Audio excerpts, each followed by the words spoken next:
dizia, eu fiquei muito feliz com esse convite, né? A consulta prévia é um assunto que eu venho estudando, né? A elaboração de protocolos, inclusive esse projeto essa pesquisa, né, de pós-doutoral, junto à Unimontes, justamente para acompanhar a elaboração de protocolos de consulta, tanto em Minas Gerais quanto em outros estados. Fico muito feliz, reitero, né, de estar aqui com vocês, com tantas pessoas. Eu acho que eu nunca falei para tanta gente ao mesmo tempo, 93 pessoas aqui na sala. Agradeço muito a presença de todas e de todos. Agradeço pela apresentação. E, sem mais delongas, né, vamos começar o nosso conteúdo, porque o tempo é curto, o tempo urge, né? E nós precisamos dar conta deste conteúdo que é tão vasto e importante. Então, eu vou passar uma apresentação de slides e eu quero saber se vocês estão vendo, por favor. Bom, então vamos conversar um pouco sobre consulta prévia livre e informada e quais são esses desafios para a realização dessa consulta. Esse conteúdo foi organizado, né, para esse tempo que nós temos e na forma de perguntas e respostas. Eu achei que seria interessante a gente pegar algumas questões e ir respondendo. Vocês não vão escutar de mim um juridiquês típico das pessoas que trabalham no campo do direito, né?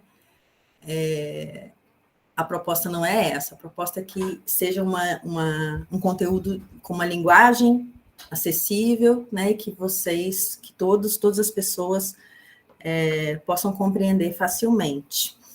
Mas, se houver alguma dúvida, por favor, anotem, que eu, ao final, vou repassar.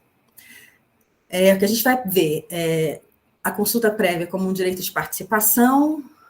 Vamos entender o que é uma convenção internacional, que é de onde vem esse direito da consulta prévia livre e informada, aplicada a povos e comunidades tradicionais, como uma convenção internacional se torna válida no Brasil, como surgiu a Convenção 169 da OIT, quem são os sujeitos de direitos dessa convenção, que tipos de direitos a convenção estabelece, o que é a consulta prévia livre e informada, qual o seu objetivo, quem deve ser consultado, quem deve realizar a consulta, o que são os protocolos de consulta e os protocolos de consulta, se eles têm validade jurídica.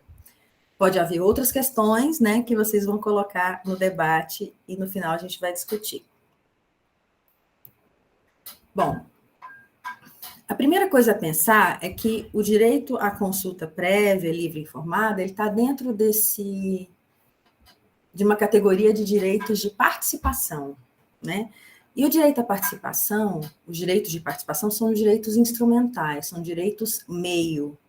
Você participa para deliberar e decidir a respeito de outros direitos, né? O direito à participação é um direito pelo qual se alcançam outros direitos, né? Tem uma vinculação com outros direitos. Mas esse mecanismo específico de participação para povos e comunidades tradicionais é um mecanismo relativamente recente no mundo jurídico, né? A gente pode dizer que ele foi introduzido, né? A consulta prévia foi introduzida pela Convenção 169 da OIT, e ela foi adotada no final dos anos 80, em 1989. Então, isso não é um tempo muito grande, né? Pensando que a gente tem normas muito mais antigas, né? E que até então, até a Convenção 169, não tratavam da participação de povos e comunidades tradicionais nas decisões dos estados, nas decisões dos governos. Esse direito à participação, ele não existia antes da Convenção 169 da OIT, que é uma convenção internacional. E a gente vai entender agora o que é uma convenção internacional. Bom, a convenção é um tipo de tratado internacional, né? E a convenção, convencionar, né, é você tornar uma coisa, é você acordar sobre alguma coisa, né? Então, a Convenção Internacional é um acordo entre países que vão se comprometer a cumprir um determinado objetivo que tem um interesse global. Usualmente, as convenções internacionais, elas são propostas pela ONU, que todos nós já ouvimos falar, a Organização das Nações Unidas, e as suas agências, né? Porque a ONU é formada por uma série de agências, que também a gente já ouviu falar, Unesco, Unicef, Programa das Nações Unidas para o Desenvolvimento, Programa das Nações Unidas para o Meio Ambiente, né? E a própria Organização Internacional do Trabalho, que é de onde vem a Convenção 169. A ONU, né? Esse organismo internacional que congrega cerca de 200 países, né, no mundo, é uma instituição criada no pós-guerra, depois da Segunda Guerra Mundial, justamente para promover a paz mundial e a promover direitos. Então, que são interesses globais e que os países que se filiam, né, à ONU, que estão vinculados à ONU, adotam normas internacionais, que são diretrizes, voluntariamente. Os países são soberanos para decidir se eles adotam, acatam ou não uma determinada convenção internacional, uma determinada norma internacional. Então, essa adesão às convenções, ela é voluntária pelos países, pelos estados que são soberanos. Então, eles vão acatar essa convenção, vão adotar essa convenção, ratificar a convenção, já vou explicar o que é isso, e vão implementar essas diretrizes da Convenção Internacional nos seus territórios, seja criando novas normas que são derivadas daquela Convenção Internacional, seja criando políticas públicas voltadas para a execução daquele objetivo, daquela norma internacional, ou programas, né? Então, os países vão implementar as convenções nos seus respectivos territórios. Como que é que se dá a validação de uma convenção internacional no Brasil? Esse slide ficou faltando o número dos decretos, eu peço desculpa, mas eu vou corrigir isso, tá? A Convenção Internacional no Brasil, ela precisa ser assinada e ratificada. Esse é um procedimento que no Brasil foi definido para validação da convenção. Por quê? Quando a gente pensa numa norma internacional, o que acontece? Usualmente, representantes do Poder Executivo participam desses encontros internacionais, dessas conferências internacionais, onde são apresentadas essas normas internacionais, e, por exemplo, os diplomatas, né, brasileiros vão e assinam uma determinada convenção. Vamos dar o exemplo da Convenção 169 da OIT. Ela foi adotada pela OIT, Organização Internacional do Trabalho, em 1989, né? Então, a gente tem representantes brasileiros que assinaram essa convenção, se demonstrando interesse em se comprometer junto à convenção, junto à OIT. E o segundo, mas no Brasil, o procedimento de validação significa uma ratificação. A ratificação significa uma confirmação. Primeiro o país assina a convenção, depois ele confirma que ele se compromete perante essa convenção através do ato de ratificação. E a ratificação, ela acontece junto ao Congresso Nacional. Por quê? Porque a ratificação... Não, desculpa. Não é que a ratificação acontece junto ao Congresso Nacional. O processo, a ratificação, de fato, a carta, né, de ratificação, ela é enviada para a OIT pelo Estado brasileiro.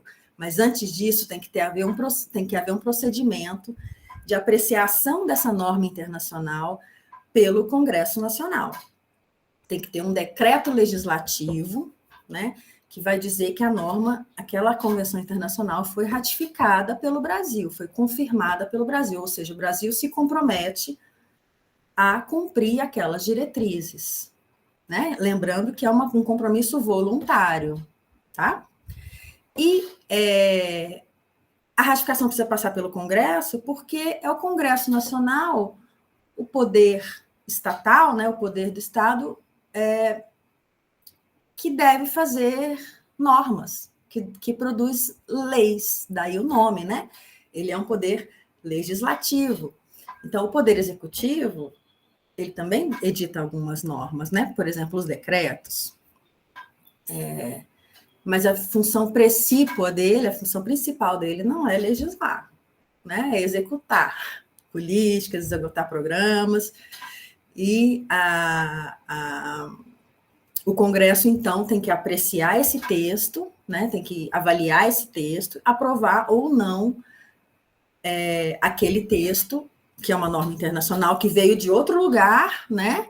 Para saber se isso convém ao Brasil confirmar o seu compromisso ou não.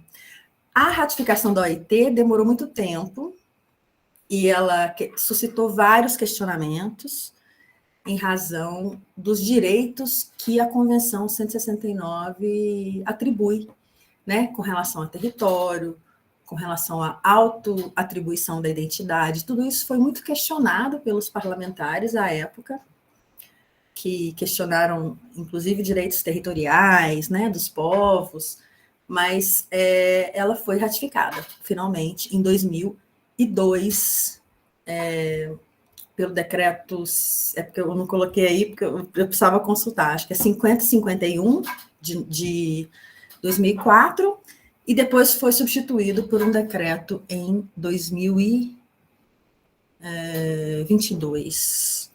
Houve uma consolidação de todas as convenções de direitos humanos, né, ratificadas pelo Brasil, foram condensadas, foram consolidadas num só decreto, cujo número eu vou passar para vocês posteriormente. Peço desculpas por essa falha no slide.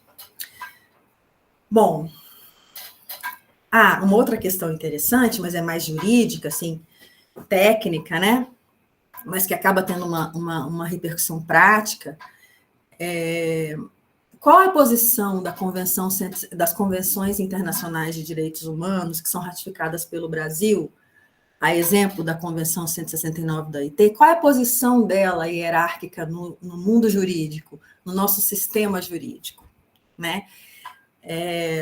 Inicialmente se falava que, não, uma Convenção de Direito Internacional, de Direitos Humanos Internacional, ela não é uma norma comum, ela está acima das leis ordinárias, né? Que aí a gente pensa que o direito é uma estrutura, o sistema normativo é uma estrutura hierárquica, né?